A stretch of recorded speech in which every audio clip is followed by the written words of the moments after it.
Although the D5000 has a couple of dozen external buttons, switches, and knobs for quickly making changes to the camera's settings, some of the most important functions can only be changed by accessing the menu screens, and those are displayed on the monitor by pressing the menu button. Fortunately, the D5000 has an easy-to-understand menu system that you'll get the hang of in no time at all. The menus have been divided into 6 main sections, each represented by a tab along the left side of the screen. There's Playback, Shooting, Custom Setting, Setup, Retouch, and Recent Settings. A nice feature of the D5000 is that it has a handy in-camera help system that covers nearly every menu. Whenever you see this icon on the screen, you can hold down the Help button to show a brief description of the current menu selection. The explanations are actually quite helpful, and they make a good quick reference tool as you get to know the camera better. The playback menus control how you view images on the monitor, transfer images to a computer, or print directly to a printer. The shooting menus control the settings that determine the look, style, size, and quality of the pictures you take. The custom setting menus are used to change how the camera functions while you're shooting. There are so many custom setting menus that Nikon has divided them up into 6 main categories that are labeled A through F. The setup menus control things like the date and time, cleaning the image sensor, and formatting memory cards.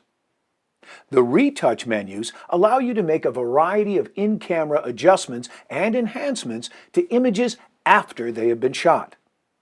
If you don't want to use a computer to edit your images, this is the next best thing. And you don't have to worry about damaging the original image, because the camera automatically saves the retouch version of the photo as a totally new file. De-lighting can be used to bring out detail in shadows and enhance the overall exposure.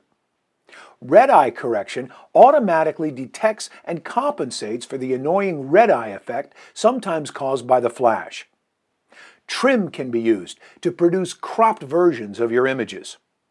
Monochrome changes your images to black and white, sepia, or cyanotype. That means blue tinted. Filter Effects tries to simulate the effect you'd have gotten if you had used a traditional glass filter on the lens of your camera when you took the picture. Color Balance changes the overall hue of the image. Small Picture creates smaller versions of your pictures for easy emailing or posting on a website. Image Overlay merges a pair of selected RAW files to create a new composite image. NEF RAW processing can be used to create a JPEG copy of a RAW image file that's stored on the memory card. Quick Retouch creates a modified image with enhanced saturation and contrast. Straighten allows you to level your picture if it was accidentally shot a little crooked. Distortion Control is an advanced function that can be used to correct lens aberration. Fisheye creates optical effects that are similar to shooting with a fisheye lens. Color Outline creates a copy of a photograph with an outline that can be used as the basis for a painting or other special effects. Perspective Control can be used to reduce the effects of perspective taken from the base of a building or other tall object. And finally, Stop Motion Movie can be used to take a group of up to 100 consecutive images that you have shot and combine them into a single movie file like this.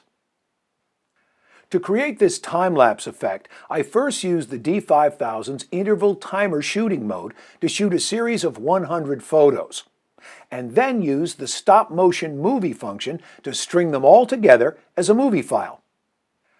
Unfortunately, the stop-motion movie's maximum resolution is limited to 640 by 480 standard definition, which is only a small fraction of the D5000's full resolution, and the maximum frame rate is only 15 frames per second instead of the standard 30 frames per second that you normally see on TV. However, if you don't mind those technical limitations, creating a movie file is pretty easy. Once you've chosen your frame size and frame rate, you choose Create Movie. Select your starting image, select your final image, and then choose Save. Now you can save the movie to the memory card, preview it, change the frame rate, or even edit the starting, middle, and ending images.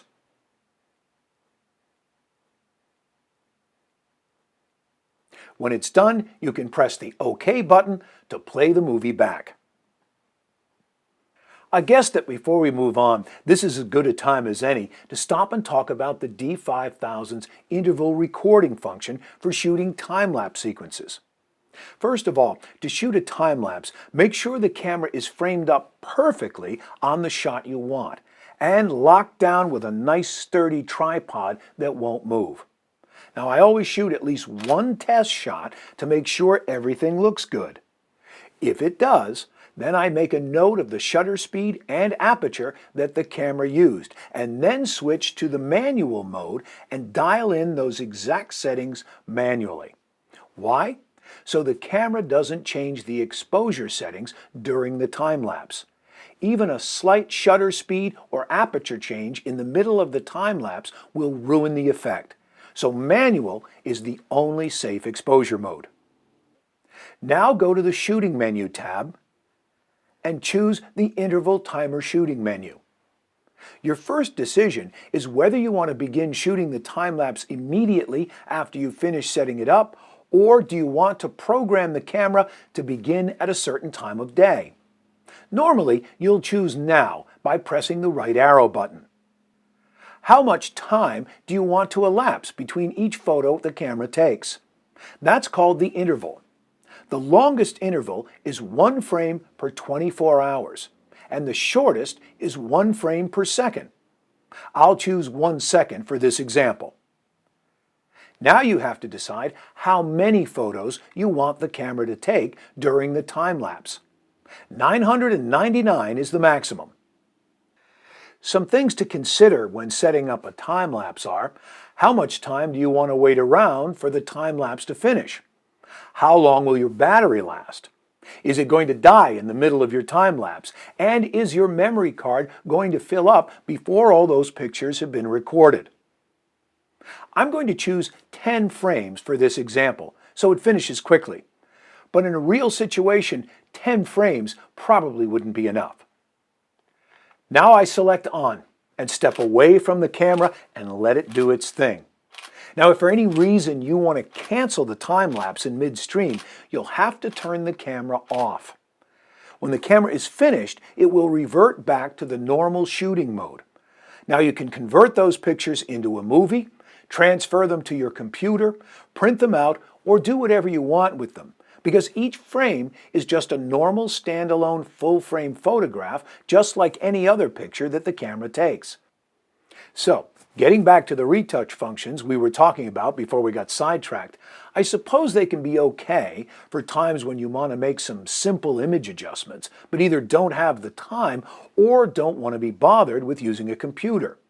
However, just don't make the mistake of thinking the retouch functions will entirely eliminate the need for a good photo editing software program on your computer. Whenever you have a picture stored on the memory card that is a retouched copy of an original image, this icon will be superimposed to let you know. The final menu tab is called Recent Settings.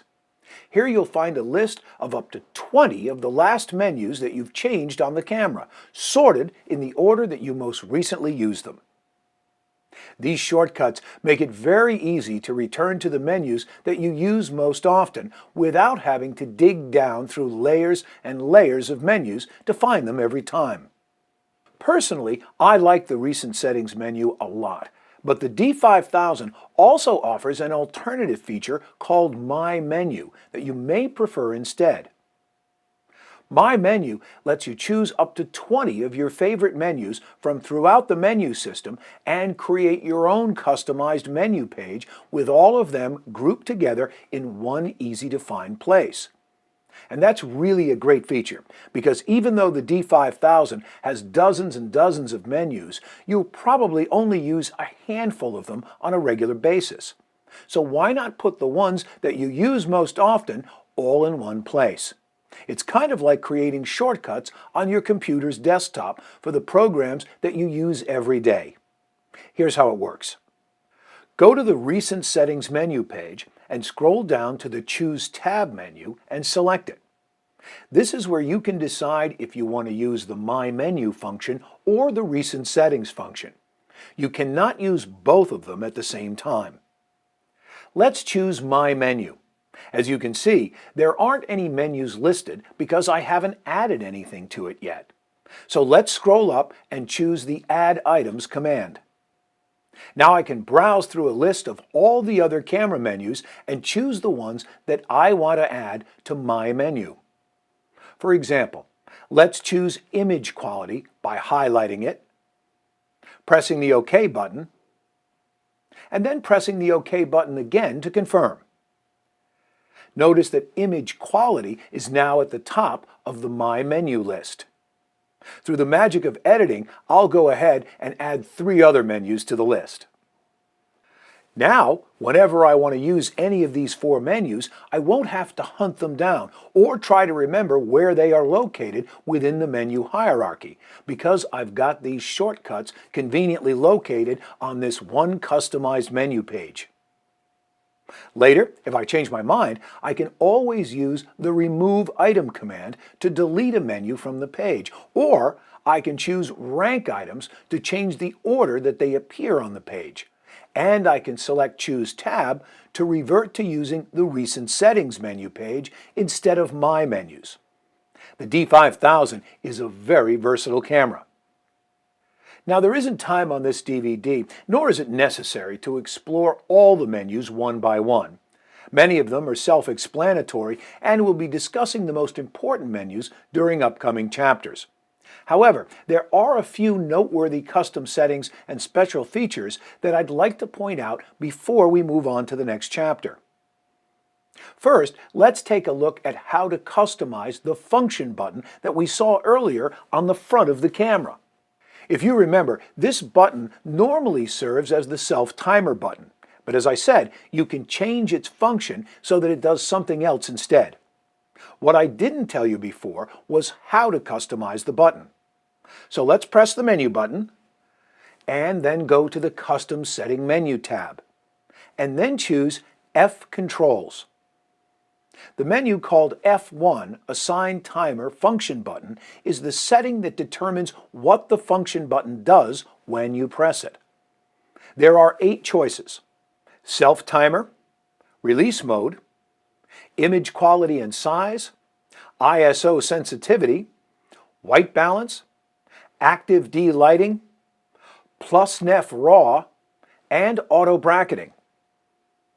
By default, the function button is programmed to activate the self-timer mode, and that's probably the best setting to leave it on. But if one of these other functions appeals to you, this is where you change it. Another custom setting menu that you might want to change is located at C3. By default, the self-timer delay is set for 10 seconds, but you can change it to 2, 5, or even 20 seconds. And you can even tell the camera how many shots to take after the timer counts down. I like to set my timer so it takes 2 photos. If you don't want the camera to make any beeping noises while it counts down in the timer mode, or when it finishes autofocusing, you can turn menu D1 off. Menu D2 is a setting I like to turn on so that the camera superimposes a grid in the viewfinder. I find that the grid helps me keep the horizon level and also reminds me to use the rule of thirds when I compose my photos. Menu D3 is another one I like to turn on. Normally in the viewfinder, the camera displays the remaining capacity of the memory card right here. But that information is of little interest to me because my memory cards hold hundreds of images, and very seldom will I ever run out of space. What I prefer to see instead is my ISO, because that setting plays a critical role in the quality of the pictures I'm taking. Although the ISO is always shown on the shooting information display screen, I like to see it displayed inside the viewfinder too. The next menu, D4, is one that I strongly urge you to change, and here's why. When you start shooting with a fresh memory card in the D5000, the camera names each photo you take with a sequential number, starting at 0001.